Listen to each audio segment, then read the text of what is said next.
Hey guys, Dr. Norm. Driving through some Honolulu traffic, so I thought it was a good time to make a video.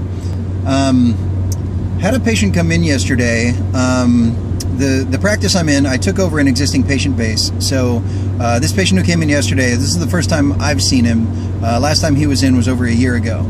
So he came in, I did a new consultation since it's been over a year, and he, during the consultation, he said, last time I came in, you guys recommended that I come in twice a week, and that was too much. I ended up hurting, so I don't want to do that this time. I want to come in once a month.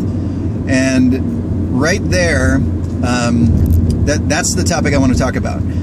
There's a lot of different management companies and a lot of different chiropractors who will tell you to handle it in different ways, and you can make the argument either way. One extreme would be to say you're the doctor, they're the patient, and you tell them, here's what's going on, and here's my care plan, and you better prepay for it, and if you don't want to do that, then get out, because this is my practice, and what I say goes. Maybe not in those words, but essentially that's the spirit of the one extreme. The other extreme would say, take any patient that comes in the door, and then hopefully you can educate them on future visits. So it doesn't matter how often they want to come in or why they say they want to come in. Just if they want to come in, let them come in, and just chalk that up as a new patient. I personally disagree with both of those, and here's why. Both of those approaches make it about the doctor. The first example says it's all about doctor authority, and you are the supreme ruler, and you are the king of your practice. So you tell them, here's what's going on, and if they don't like it, they can leave. So that first one is more about your status, I guess, or more about your position. The second one is more about you wanting to either increase your stats or you wanting to increase your income.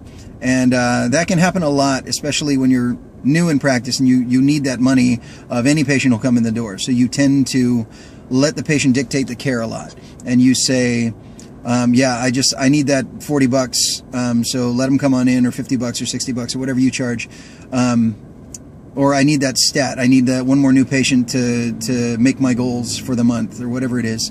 But again, that approach is about the doctor, and my approach is different, and here's why. When you're in practice, you have to understand what is within your control and what is not within your control. Essentially, that means what is the doctor's responsibility and what is the patient's responsibility. Once you figure that out, all you really can influence are the things that are within your control. So I can influence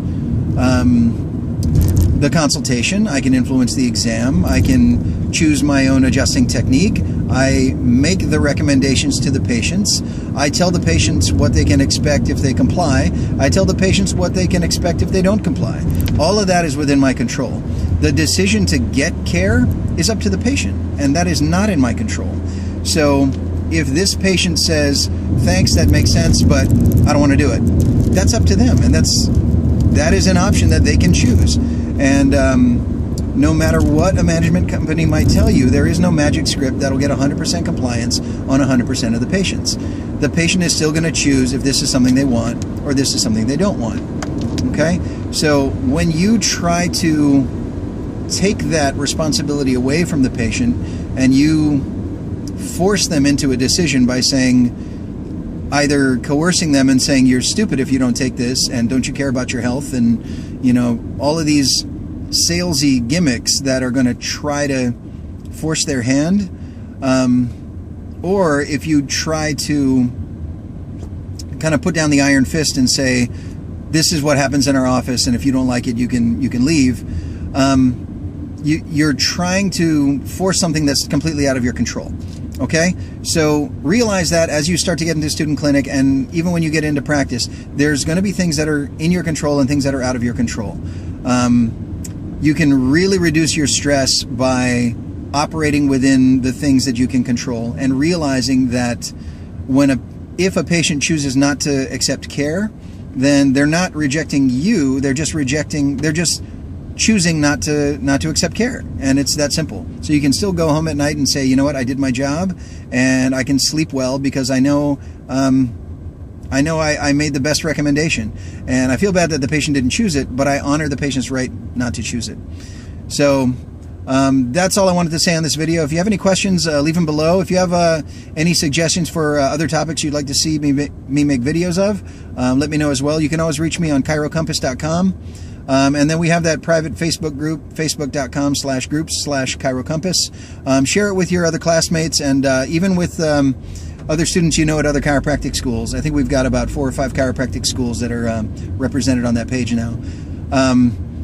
Also, for those of you at Life over in Marietta, February of 2017, I'm thinking about doing a seminar. So if that's something that you guys would like, please let me know, and we can start coordinating that. All right. So take care. Have a good day, and I'll talk to you soon.